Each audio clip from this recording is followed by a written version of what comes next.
हाँ जी, तो जैसे सारे बच्चे सीए इंटरमीडिएट वाले लॉ के पेपर के लिए बोल रहे थे कि सर एमसीक्यू सॉल्यूशन लेके आइए, एमसीक्यू सॉल्यूशन लेके आइए, तो सबसे सटीक, सबसे बढ़िया और सबसे पहले शायद अभी तक किसी ने एमसीक्यू सॉल्यूशन डाले नहीं होंगे। मैं आने में थोड़ा सा टाइम लग गया, जाम था अपना, और वैसे मैंने कुछ के आंसर आपको पहले ही बता दिए थे।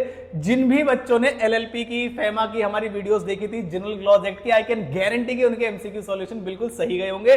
डिस्क्रिप्टिव पेपर कैसा रहा आप मुझे प्लीज कमेंट बॉक्स में कमेंट करके बताइएगा, वीडियो को पूरा देखिएगा। और इनकम टैक्स में भी काफी सारी तैयारी मैं आपकी कराने वाला हूं, जो कि मैंने 2.5 डेज की स्ट्रेटेजी में सब कुछ एक्सप्लेन किया है, तो उस वीडियो को भी पक्का देखिएगा। और क्या आप स्ट्रेटेजी देख के गए थे और क्या आपको एमसीक्यू वगैरह में आपको हेल्प मिली, और जैसा पेपर पैटर्न बताया था वैसा ही आया या नहीं आया। फेमा का अगर कोई 40 मिनट का देख के गया होगा तो वहीं से क्वेश्चन आए थे, और क्या नाम है एलएलपी में वो नेम रिजर्वेशन 3 महीने वाले, आई होप बहुत बढ़िया पेपर गया होगा आपका। बाकी rest is up to ICI कि वो कैसे मार्क्स कर देता है। आप मुझे जरूर बताइएगा कि अगर आपने चैनल पे वीडियो देखी तो आपकी हेल्प हुई या नहीं हुई। वीडियो को लाइक जरूर कर देगा, कोशिश करेंगे वीडियो का लाइक टारगेट रखते हैं 500 लाइक्स का। और आई होप अगर आपकी हेल्प हुई है और आपको कुछ ये वीडियो हेल्पफुल लगे तो आप उस लाइक को पूरा करा दे। चलिए शुरू करते हैं वीडियो के एमसीक्यू सिनेरियो को सॉल्व करते हुए।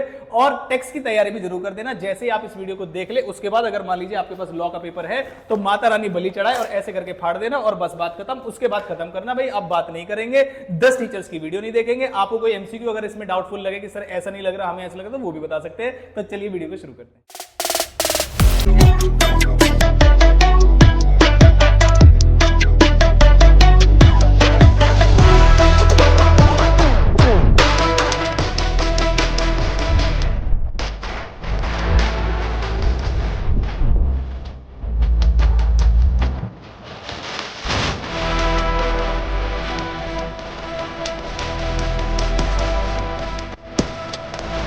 इन एमसीक्यूज की खास बात क्या थी कि आप इनमें बहुत ज्यादा समय नहीं भी लगाते तब भी आंसर आ सकते थे, जबकि इससे बहुत भयंकर चीजों की मैंने प्रैक्टिस कराई थी। एक दो एमसीक्यू में डाउटफुल छोड़ूंगा क्योंकि सारे चैप्टर्स में नहीं पढ़ाता हूं, लेकिन फिर भी जानबूझ के मैं आपको एक दो एमसीक्यू डाउटफुल छोड़ूंगा ताकि आप मुझे कमेंट करके बताएं कि इसका आंसर क्या होगा। तो combat gaming limited has made a alteration in the document delivered to the registrar, they shall intimate to the registrar of company by, कौन सी तारीख तक? तो जो भी चेंजेस होते हैं शायद आपको विद इन 30 डेज तक बताने होते हैं, आपको भी ये चीज पता होगी। तो 30 डेज कहां से काउंट होंगे? जब से उन्होंने चेंज रजिस्टर किया है, तो चेंज के 30 डेज के अंदर ये शायद मैंने गाड़ी में बताया था आपको 29 सितंबर से अगर आप 30 दिन काउंट करेंगे तो वो आएगा 29 अक्टूबर। अगर आपको कोई डिफरेंस ऑफ ओपिनियन है तो मुझे पक्का बताइएगा। Next question, combat gaming limited has to deliver the required documents along with the appropriate fees, किसको? अब ये कॉम्बैट लिमिटेड जो है ये है कौन? तो मैंने कहा देखो जरा ध्यान से, combat gaming limited is a company incorporated outside India. और जिन जिन बच्चों ने वो नोट्स देखे हैं कि कंपनी इनकॉर्पोरेटेड आउटसाइड इंडिया वाला, अभी दिखाता हूं आपको, फॉरेन कंपनी वाला, ये देखिए फॉरेन कंपनी के नोट्स में दिखाता हूं मैं आपको जल्दी से। कंपनी इनकॉर्पोरेट आउटसाइड इंडिया में मैंने कहा था, मैंने कहा भाई साहब जो आपको डॉक्यूमेंट सर्व करने हैं ना वो कहां पर करने हैं और क्या नाम है, कौन से वाले ज्यूरिसडिक्शन में आप आते हो। जिन भी बच्चों ने देखे देखो डॉक्यूमेंट्स टू बी फाइल्ड, किसी भी स्टेट का हो, मैंने यहां पर बताया था आपको, मुंबई में हो, कोलकाता में हो, यूपी में हो, अगर आप कंपनी इनकॉर्पोरेट आउटसाइड इंडिया वाला लेक्चर आप देखे गए थे तो मैंने आपको बताया था कि दिल्ली वाले आरओसी में लगाना है, इररिस्पेक्टिव ऑफ कहीं पर भी हो। ये देखिए दिल्ली वाले आरओसी न्यू दिल्ली में आपको लगाना है, और शायद आई होप आपने यही लगाया होगा। तो मैं आपको प्रूफ के साथ दिखाता हूं कि आपके लिए चीजें हेल्पफुल रही है या नहीं। तो यहां पर आए हम, तो बताइए किसके पास करना पड़ेगा? तो रजिस्ट्रार ऑफ कंपनी जो कि न्यू दिल्ली में सिचुएटेड है। ये सी आंसर इसका होना चाहिए। According to companies act rules of the company which of the following document shall not be annexed to the prospectus, ध्यान रखिएगा शैल नॉट बी अनेक्स बोला है। और जब आपने डॉक्यूमेंट टू बी अनेक्स पढ़ा था तो क्या उसमें एनी कंसेंट और इश्यू ऑफ प्रोस्पेक्टस है? Answer is yes. क्या उसमें copy of contract of managing director वगैरह के आंसर है? Answer is yes. क्या उसमें अंडरराइटिंग एग्रीमेंट भी है? यस। एक ही चीज उसमें नहीं है जो कि स्टेटमेंट ऑफ प्रीलिमिनरी एक्सपेंसेस है, तो आंसर इसका होना चाहिए था बी। अगर आपको कोई आंसर और लग रहा है तो मुझे पक्का बताइएगा, ठीक है। केस सिनेरियो नंबर 2 में आते हैं।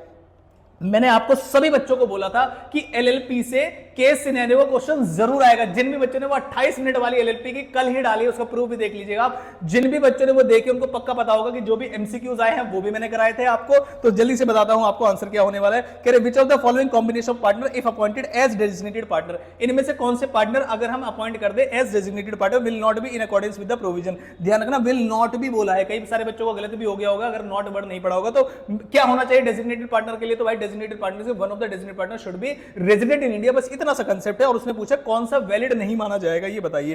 तो मैं देखता हूं मिस्टर एस जो है वेल एक्सपीरियंस टेक्निशियन है, उसने company manufacture hard disk motherboard, हमें लग रहा है कि वो रेजिडेंट इन इंडिया है। मिस्टर एस है, ऐसा करके चलते हैं हम, ठीक है। ही वांटेड टू, उसके क्लोज फ्रेंड है मिस्टर ए, मिस्टर बी और mister C, very familiar with the work. और उसने कहा सारे 3 फ्रेंड्स बहुत बढ़िया थे।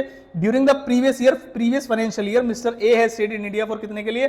170 डेज के लिए। Mister B has stayed in India for 110 days के लिए। और mister C stayed in India for 100 days के लिए। All the partners has given their consent to act as designated partner. He applied for the reservation of the desired name of the company. तो सारी बातें उसने बताई है। During the previous financial year, Mr. A ने stake किया है 170, all the 3 friends ने accept किया है, और Mr. S to be partner of the LLP. S wanted to establish whether all the 3 friends are resident of India and requesting them to provide the details. उन्होंने days बताए हैं। तो आपको एक चीज पता होगी कि मिनिमम कितने दिन चाहिए, मिनिमम 120 डेज चाहिए। तो मिस्टर एस तो इंडिया का ही है। फिर उसके बाद मिस्टर ए के कितने दिन है, मिस्टर ए के हैं, एस तो रेजिडेंट है, मिस्टर ए के 170 डेट है इसलिए वो भी रेजिडेंट है। उसके बाद आते हैं, उसके बाद वाले बी के हैं 110 और सी के हैं 100। तो बी और सी 110 डेज और 100 डेज, ये दोनों के दोनों ही आपके रेजिडेंट नहीं है। इसका मतलब अगर किसी भी कॉम्बिनेशन में सिर्फ बी और सी है, इसका मतलब कॉम्बिनेशन क्या क्या बन सकते हैं, एस और ए बन सकते हैं, एस और बी बन सकते हैं, एस और सी बन सकते हैं, ए और बी बन सकते हैं, ए और सी, तो बहुत सारे कॉम्बिनेशन है। जिस भी कॉम्बिनेशन में सिर्फ बी और सी को बनाया जा रहा होगा वो वाला कॉम्बिनेशन आपका नॉट वाला होगा। तो आते हैं बी, जो ऑप्शन है आपका मिस्टर बी एंड सी, क्योंकि ए एक रेजिडेंट है, सी के साथ मिलकर बन सकता है एक resident non resident, resident non resident, ठीक है, तीनों ये तीनों के अंदर बना सकते हैं, कोई दिक्कत वाली बात नहीं। मिस्टर ए भी बन सकते हैं। तो आंसर क्या होगा इसमें, बी। एक्सप्लेनेशन के साथ मैं आपको बता रहा हूं। In how many days the LLP of the partnership shall with the register of particular of every individual who has is given in his consent to act as designated partner. तो ये आपको रजिस्ट्रार के पास file करने होते हैं, लेकिन सवाल आया कि फाइल कब करेंगे, जब इनकॉर्पोरेशन हो जाएगा उसके 30 दिन के अंदर, लेकिन जब वो कंसेंट दे देगा तब। तो with in 30 days of incorporation of LLP यहां पर आंसर होना चाहिए था, लेकिन कुछ बच्चे मुझे कह रहे हैं कि बी आंसर होना चाहिए। तो आप मुझे बताना कि ए और बी में से क्या आंसर है, मैं आपको फिर कमेंट बॉक्स में बताऊंगा करेक्ट आंसर क्या है, ठीक है। एलएलपी ने नेम के लिए अप्लाई किया है। जिन भी बच्चों ने एलएलपी की वीडियो देखी है, मैंने उसमें बताया था आपको कि चेंज वगैरह वाला केस है। नेम रिजर्वेशन कितने दिन के लिए होता है, नेम रिजर्वेशन सिर्फ और सिर्फ होता है 3 महीने के लिए। बड़ा सिंपल सा आंसर था इसका। शायद चल रहा है ये डिस्कनेक्ट हो गया क्या, चल जाओ भाई, चलो चलो चलो जल्दी से, हाँ चल गया। तो 3 मंथ्स इसका आंसर होना चाहिए। आप मुझे बताना आपने क्या लगाया। फिर आते हैं केस बेस्ड सिनेरियो 3 में, ठीक है। ये थोड़ा सा अच्छा इंटरेस्टिंग क्वेश्चन था। For availing foreign exchange for studying abroad which of the following option is correct. तो ये भी शायद फेमा में, आपने जो फेमा वाले लेक्चर वाले बच्चे उन्होंने देखा होगा। तो transaction of withdrawal from SBI for studying abroad requires prior approval of RBI. तो ध्यान से देखना, फेमा के नोट्स दिखाता हूं जो आपको शॉर्ट नोट से कराया था मैंने। आपको सी आंसर होना चाहिए था। ट्रांजैक्शन ऑफ विड्रॉल उसने क्या बोला है, foreign exchange which of the following option is correct. और डज नॉट रिक्वायर होगा कि आपको अप्रूवल की जरूरत नहीं पड़ती है। डी आंसर इसका सही आंसर होगा। और आंसर कैसे सही है प्रूफ के साथ दिखाऊंगा आपको, सिर्फ बताऊंगा नहीं कि क्या नाम है, कैसे सही है। फेमा जिस बच्चे ने मेरे पास से पढ़ा है, मेरे प्यारे प्यारे बच्चों, अगर आप देख के गए थे तो मैं आता हूं फेमा वाले नोट्स में। ये रहा फेमा, उसने कहा था ये शेड्यूल 1 के अंदर आ जाइए आप। प्रायर अप्रूवल ऑफ आरबीआई आपको चाहिएगा, कैटेगरी ये रही। ट्रांजैक्शन अगर अबाउट 2.5 लाख है तो मिलेगा। और पर्पस क्या था यहाँ पर, स्टडी पर्पस था। देखो मैंने मार्क करा, मैंने अभी मार्क नहीं किया, पहले से मार्क है, वीडियो जाके दे सकते हो। स्टडी पर्पस से अगर आप 2,50,000 यूएसडी डॉलर से ज्यादा की विड्रॉल करते हो तो ही आपको आरबीआई की अप्रूवल चाहिए। और क्वेश्चन में क्या पूछा था आपने, वो भी बताता हूं मैं आपको, देखिए जरा। क्वेश्चन ने पूछा था कि बताइए ये स्टडी अब्रॉड के लिए ही है कि, जी हाँ स्टडी अब्रॉड के लिए, इसलिए do not require prior approval of RBI. ये बिल्कुल करेक्ट ऑप्शन है, ठीक है। उसके बाद चलते हैं।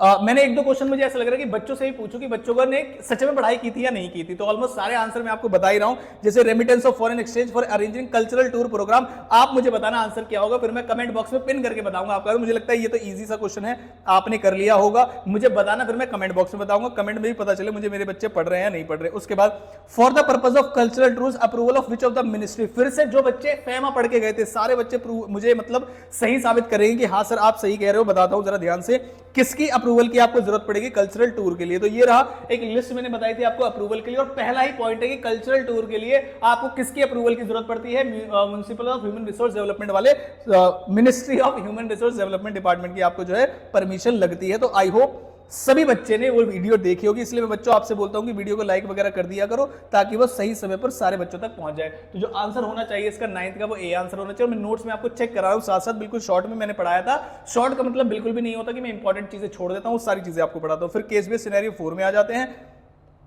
Case based scenario, advise the ABC publication regarding, इसके मैंने आंसर पहले ही मार्क किया। जैसे कि 10th जो पॉइंट है उसका, the deposit can be held jointly by mister U and any other 2 member. 11th का आंसर है C, amount received from public. इसका आंसर जल्दी से आप चेक कर लीजिए। 12th का आंसर है the company can not make permanent repayment of deposit. तो यहां पर मैंने, मुझे आप बताना कि जरा 10th 11th और 12th, क्योंकि ये वाले चैप्टर मैं नहीं पढ़ाता हूं, आप मुझे बताना इनमें से कोई क्वेश्चन गलत तो नहीं है, क्योंकि मैं लॉ के अंदर स्पेसिफिक चैप्टर पढ़ाता हूं जिनका मैंने अपने रिवीजन और मैं नोट्स भी दिखा रहा हूं आपको साथ के साथ कि कौन कौन सी चीजें मैंने बनाई थी। ये वाले चैप्टर में नहीं पढ़ाता हूं, रिवीजन प्रोविजन वगैरह में भी आपको नहीं मिले होंगे, तो मुझे बताना कि इनमें से कौन सा सही है, ठीक है। जैसे जनरल क्लॉज एक्ट है, क्या मैं पढ़ाता हूं? जी हाँ मैं पढ़ाता हूं।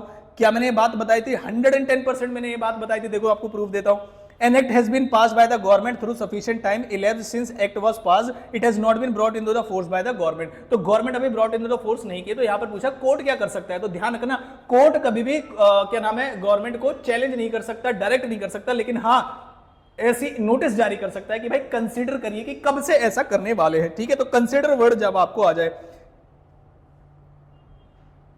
The court can through a writ direct the government to consider, बस कंसिडर, भाई ध्यान रखना, कोर्ट जो है उसको डायरेक्शन नहीं दे सकते कि इंप्लीमेंट कर दो, बस कंसिडर कर दो। Question as to when the act should begin, ये कहां लिखा हुआ है बच्चे? ये आईसीआई के स्टडी वेट में लिखा हुआ है पूरा, जो क्या नाम है, अगर मैं ओपन करूंगा अभी तो थोड़ी सी परेशानी हो जाएगी मेरे हिसाब से, पूरा ओपन करना पड़ेगा। लेकिन ये वाला पॉइंट आप मुझे बताना, जिन बच्चों ने जनरल क्लॉज एक्ट पढ़ा है, कि मैंने ये वाला पॉइंट बताया या नहीं बताया कि कोर्ट ऑर्डर नहीं कर सकती आपको, ठीक है। उसके बाद with reference to general clause act in all the legislation unless there is anything repugnant in the subject or contest words जो कि masculine gender में बताए गए हैं, उसे क्या बोला जाएगा? to include females का। ये भी मैंने आपको बताया था, जरा ध्यान से देखेंगे, मैं बताता हूं ये क्वेश्चन नंबर कौन सा है हमारा। ये वाला क्वेश्चन नंबर है हमारा 14th। तो 14th 15th वाला आप मुझे बताना क्या आंसर होना चाहिए। 15th को मैं आपके लिए डालता हूं कमेंट के लिए कि क्या आंसर होना चाहिए, ठीक है। तो जो जो चैप्टर मैं पढ़ाता हूं आपको, उसको मैंने आपको ऑलमोस्ट सभी के आंसर मैंने आपको बता दिए हैं। कमेंट बॉक्स में मुझे बताना जरा एक बार क्या आंसर होना चाहिए। 4 का मैं आपको दिखाता हूं, जनरल क्लॉज एक्ट वाला। फटाफट से आ जाओ भाई, जनरल क्लॉज एक्ट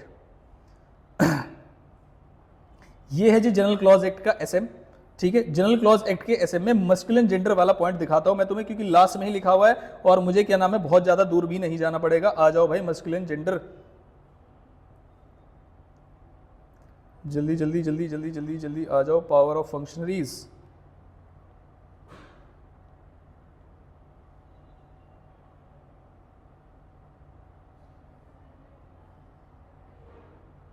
आ जाइए आ जाइए आ जाइए आ जाइए। मुझे आप बताना डिस्क्रिप्टिव वाले में भी कैसा आया, ठीक है। रिपील वाला पॉइंट हट गया यहाँ से, इफेक्ट ऑफ रिपील भी हट गया है, जनरल आ गया है।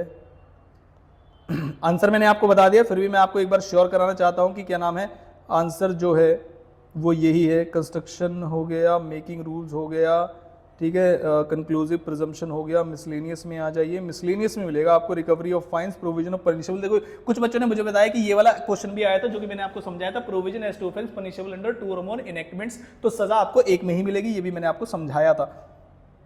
Meaning of service by post हो गया भैया, आ जाइए जल्दी से। समरी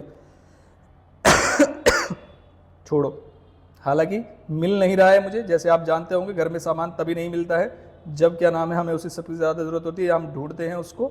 बाकी मेरी बात मुन्ना, मेरी बात, और गुड फेथ वाला क्वेश्चन भी आया था, मैंने सारे बच्चों को मार्क कराया था, गुड फेथ वाला क्वेश्चन भी आएगा और शायद सारे बच्चे करके आए होंगे। हालांकि मैंने आपको बता दिया मुझे पेज नंबर नहीं मिल रहा है, लेकिन मैंने सारे बच्चों को जो जो जनरल क्लॉज एक्ट पढ़ के आए थे उनको पढ़ा होगा उन्होंने कि मस्कुलिन जेंडर में अगर ऐसा पूछा जाता है तो उसके अंदर अगर अंटिल स्पेसिफिक प्रोविजन ना लिखे हो तो क्या नाम है वो माना जाता है कि वो फीमेल को इंक्लूड करेगा। तो ये मेरी साइड से थे एमसीक्यू के सॉल्यूशन। अगर आप चाहते हैं कि सर एक बार डिस्क्रिप्टिव वाले पार्ट के 1-2 क्वेश्चन मैंने छोड़े, आप मुझे बताना कमेंट बॉक्स में क्या आंसर होगा। अगर आप मुझे बताना चाहते हैं कि सर ये बताइए कि डिस्क्रिप्टिव के भी थोड़े से एनालाइज करिए, जैसे मुझे एलएलपी पढ़ने का और जनरल क्लॉज एक्ट पढ़ने का पता नहीं बड़ा मन कर रहा है। एलएलपी के क्वेश्चन कहां से आए थे, क्योंकि मुझे बच्चों ने बताया कि सर जैसे ही आपने बताया वैसे देखिए, जनरल क्लॉज एक्ट है, date of coming to force. सच में बता रहा हूं, अगर बच्चे जनरल क्लॉज एक्ट बात पढ़ के गए थे तो आपको पता होगा कि जिस दिन प्रेसिडेंट असेंट दे देता है उस दिन होता है, या जिस दिन आप ऑफिशियल गेजेट में डाल देते हैं उस दिन होता है, ठीक है। न्यू इनेक्टमेंट जो है रिप्लेस कर देंगे एग्जिस्टिंग लॉ को, it repeals the all enactment, point shall not have any effect. मतलब बच्चे कसम खा के बताएंगे कि बताओ जरा बच्चे कसम खा के कि क्या ये सभी क्वेश्चंस इंपॉर्टेंट टॉपिक्स में रिपील वगैरह में मैंने डाले थे या जनरल क्लॉज एक्ट में मैंने डाले थे या नहीं डाले थे। बच्चे पक्की पक्की बात बताना, ठीक है। जो बच्चे देख के नहीं गए थे वो गुस्सा मत करना कि सर आपने टाइम क्यों लगा दिया, इतना सारी बातें क्यों कर रहे हो, सीधा आंसर बताओ बस। कई सारे बच्चे गुस्सा भी हो रहे कमेंट्स में, तो बच्चे ऐसे नहीं करते हैं ना, आपने नहीं देखा तो उन बच्चों की गलती नहीं है। देखो in a contract of sale fraudulent sold कर दिए हैं गुड्स को, मिस्टर इज लायबल तो fraudulent activity Indian Contract Act में भी और सेल्स ऑफ गुड एक्ट में भी प्रोविजन बताइए जनरल क्लॉज एक्ट के, so whether is offence is punishable under both the acts. तो अगर कोई भी पर्टिकुलर एक्ट है जो ऑफेंस है, जो कि दोनों एक्ट्स के अंदर ऑफेंस है, तो जो आपको पनिशमेंट मिलेगी वो एक ही एक्ट में मिलेगी। आपको एक ही काम के लिए 2 इनेक्टमेंट्स में पनिशमेंट नहीं मिलती है, ये बात आपको लिखनी थी और मैंने सारे बच्चों को एक बार बताया था कि बच्चे करके जाना। उसके बाद मिस्टर पी ने एक बॉट की है कार, मिस्टर जी जो कि उसका दोस्त था, पी ने did not check the car और टेस्ट ड्राइव। तो यहां पर भाई साहब गुड फेथ की डेफिनेशन आपको बतानी थी और मैंने सभी बच्चों के लिए इंपॉर्टेंट मार्क की थी कि भाई गुड फेथ जरूर पढ़ के जाना। तो जो गुड फेथ वाला पॉइंट होता है वो ये कहता है कि भाई साहब गुड फेथ में आपको प्रॉपर नेग्लिजेंटली बिहेव नहीं करना है, आपको मतलब सारी समझदारी केयरलेसनेस से बिहेव नहीं करना है, तो यहां पर गुड फेथ नहीं माना जाएगा मेरे हिसाब से, ठीक है। उसके बाद तो बाकी सारे डिस्क्रिप्टिव क्वेश्चन है, कभी समय लगा पेपर खत्म हो गए तो मैं आपसे डिस्कस करूंगा, बाकी और कोई दिक्कत वाली बात नहीं है। आई होप आपकी बहुत सारी हेल्प हुई होगी लॉ के अंदर, ऐसे ही मैं करने वाला हूं आपकी टेक्स्ट के अंदर भी, तो आप बिल्कुल भरोसा रखिएगा जो जो चीजें बताऊंगा वो एग्जाम में आएंगी। मुझे ऐसा लगता है कि टेक्स्ट का पेपर रहने वाला है मुश्किल, तो प्लीज बच्चे मेरी बात ध्यान से समझिएगा, टेक्स्ट का पेपर रहने वाला है मुश्किल, 2 छुट्टी है, और अभी एडवांस अकाउंट्स का और लॉ का पेपर बिल्कुल एवरेज लेवल का गया है, बहुत ज्यादा मुश्किल नहीं, बहुत ज्यादा ईजी नहीं, मुझे ऐसा लगता है। टेक्स्ट का पेपर थोड़ा सा स्ट्रिक्ट रहने वाला है, तो जैसी जैसी चीजें मैंने वीडियो के अंदर बताई हैं, वीडियो में डिस्क्रिप्शन बॉक्स में इसका लिंक भी डाल दूंगा मैं, तो आप मुझे बताना कि क्या नाम है, ये जो 2.5 डेज की स्ट्रेटजी है उसमें सारी चीजें मैंने आपके लिए अवेलेबल करा दी, तो पक्का पक्का देखिएगा। और जो जो बच्चे यहां तक देखने आ गए हैं, टेक्स्ट का मैंने एक कंपाइलर बनाया है आप लोगों के लिए कि पूरे टेक्स्ट में अभी तक जितने भी चीजें बनाई गई हैं, अगर आप बताना आज ही डाल दो उसको जब आप बोलोगे, एक टेक्स्ट का कंपाइलर मैंने आपके लिए तैयार किया है ये, जिसमें सारे पीवाईक्यूज, आरटीपीज और एमटीपीज 339 पेजेस का है। अगर आप आज ही बोलोगे तो मैं आज ही इसको अपलोड कर दूंगा आपके लिए। और मेरी आपसे एक रिक्वेस्ट है, अगर आप वीडियो को देख रहे हैं तो हमारा इस बार टारगेट है कि सीए इंटरमीडिएट एग्जाम खत्म होने से पहले हम 10,000 सब्सक्राइबर्स को रीच कर ले। अभी शायद हम 8.6 और 7 समथिंग है। आई होप आप लोगों का प्यार बना रहा और आपको यहाँ पे जेन्युइनली हेल्प मिल रही है, तो आप पक्का पक्का इसको सब्सक्राइब जरूर करके जाएंगे, अपने फ्रेंड्स के साथ भी जरूर शेयर करेंगे। तो मिलता हूं अगले किसी इंपॉर्टेंट वीडियो के साथ, जैसा कि आप मुझे कमेंट में बताएंगे। तब तक के लिए पूरी तैयारी कीजिएगा, टाइम वेस्ट मत करिएगा, अब सिर्फ टेक्स्ट में लग जाइए। अगली किसी इंपॉर्टेंट वीडियो जो आप कमेंट बॉक्स में डाल देंगे उसके साथ मिलता हूं। डिस्क्रिप्शन बॉक्स जरूर चेक करके जाना जो मैंने वीडियो डाली है। Thank you so much.